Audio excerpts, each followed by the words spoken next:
This is a public safety hazard. You must evacuate. I fought for this country. Now you kick me out? He's a veteran. You should be ashamed. Uniform codes apply to everyone, no exceptions. I'm making it safe.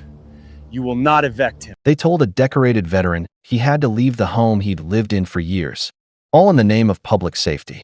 I showed up that morning for one simple reason: to help him clean up his property. There was nothing dramatic about it. Just an elderly man doing his best to keep up with a house that had become too much for him to manage alone. The yard was overgrown, the steps were worn down, and time had clearly taken its toll. Then the city inspector arrived, clipboard in hand, firm voice, no hesitation. He looked around and said, "This is a public safety hazard. You must evacuate." Just like that.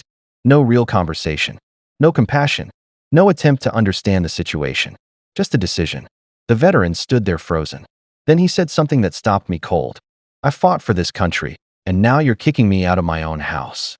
There wasn't anger in his voice. There was confusion. The kind of confusion that comes from realizing the place you spent your life defending suddenly feels like it's turning its back on you. The inspector didn't react. He simply repeated the same words. Codes apply to everyone. No exceptions. That's when I stepped in.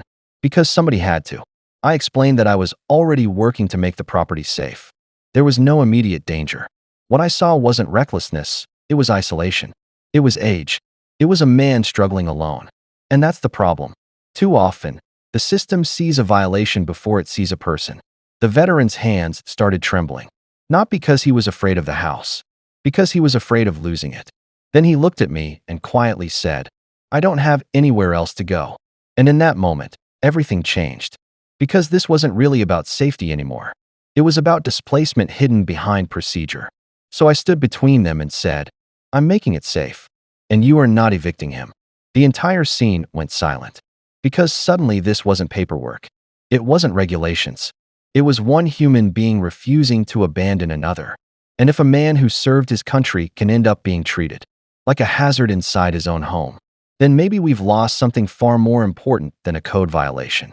If you believe veterans deserve dignity, respect, and support in their own homes, comment humanity below.